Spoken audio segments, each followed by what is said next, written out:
Welcome back to our Databricks ML Associate exam prep series. This is video 1 of 6, and today we are tackling two foundational topics, MLOps strategy and Databricks ML Runtime.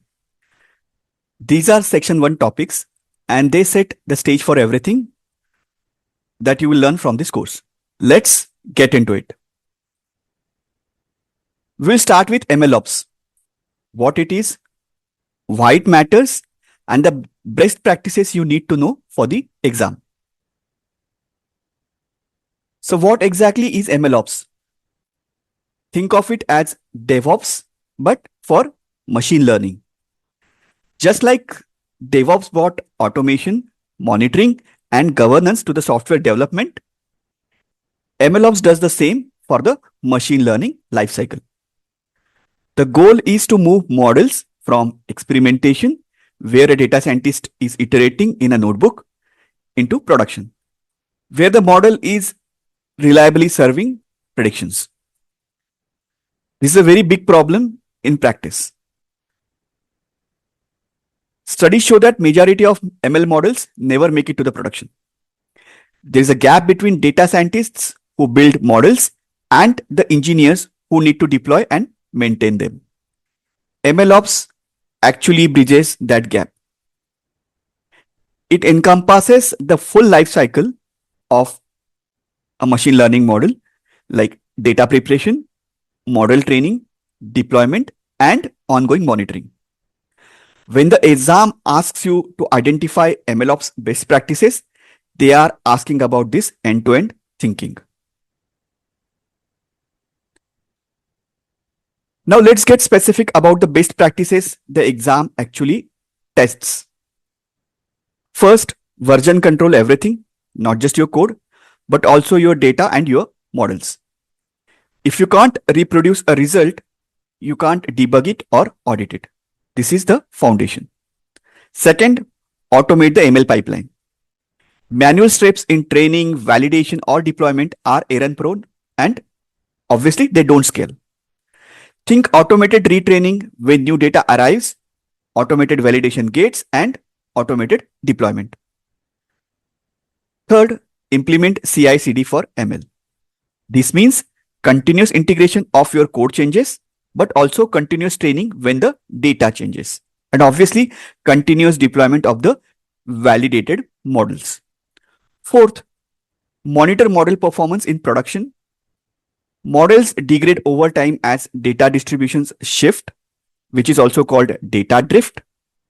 You need alerts when performance drops below an acceptable threshold. Fifth and important point, maintain a model registry.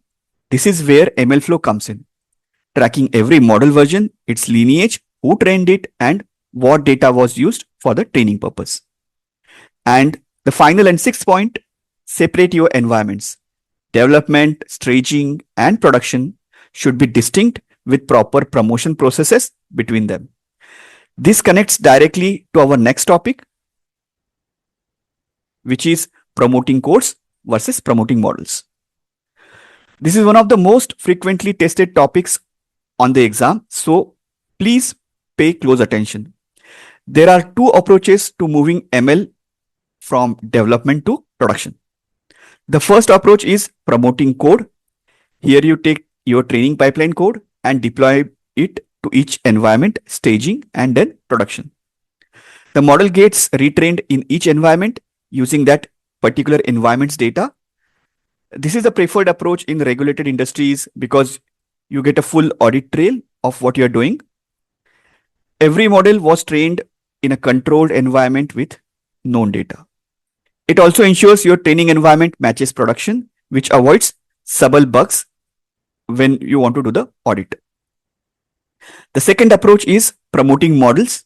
You train the model once in development and then move the model artifact, the serialized model file, across the different environments. This is faster because you keep retraining in other environments.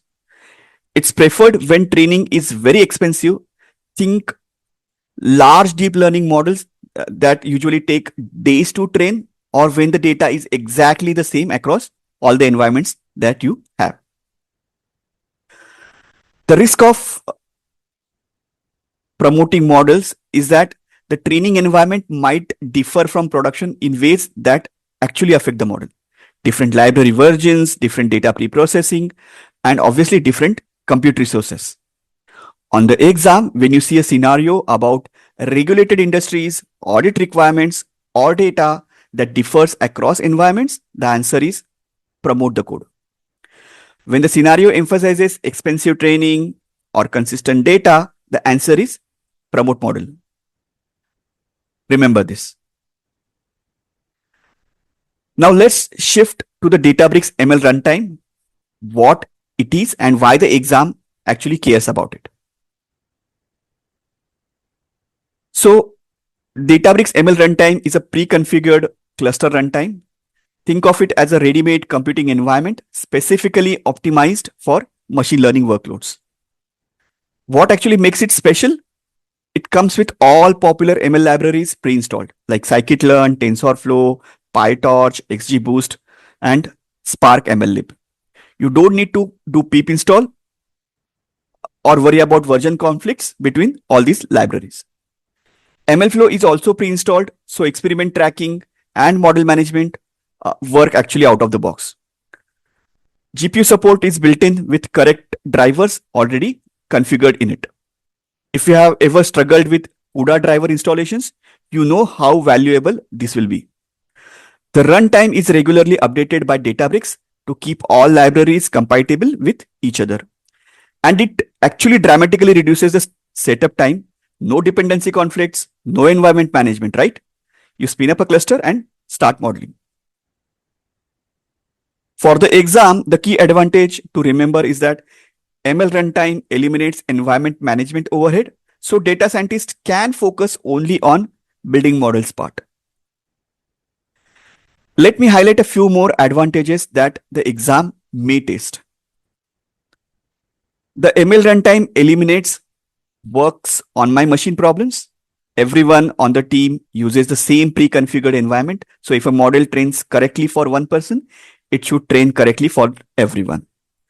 Spark is pre-configured with optimized setting for ML workloads. So you don't need to manually tune shuffle partitions, memory allocations, or serialization settings.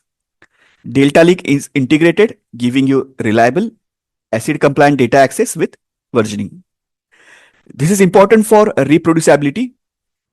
You can always go back to the exact version of the data that was used to train a model. Scaling is seamless. You can prototype on a single node and then scale to distributed training across the cluster without changing your code a bit. And most importantly, the runtime supports multiple interfaces, notebooks for interactive works, external IDs for software engineering workflows, and automated job workflows for production pipelines. So let's wrap up video 1 with key points to remember. MLOps is nothing but DevOps for machine learning. Automate, version, monitor, and govern. These are best practices the exam actually tests. The code versus model promotion question is high frequency on the exam. Promote code for regulated environments and different data across environments. Promote models when training is expensive and data is consistent across environments. The ML runtime provides pre-configured, optimized environments with all key ML libraries, MLflow, and GPU support.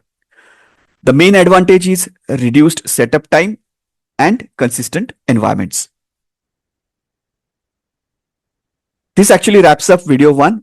You now understand MLOps fundamentals and the Databricks ML runtime. In video 2, we will dive into AutoML and the feature store with Unity Catalog. We'll cover how AutoML automates model and feature selection, how to create and use feature tables with the feature engineering client, and the critical difference between online and offline feature tables. See you in the next video. Thank you.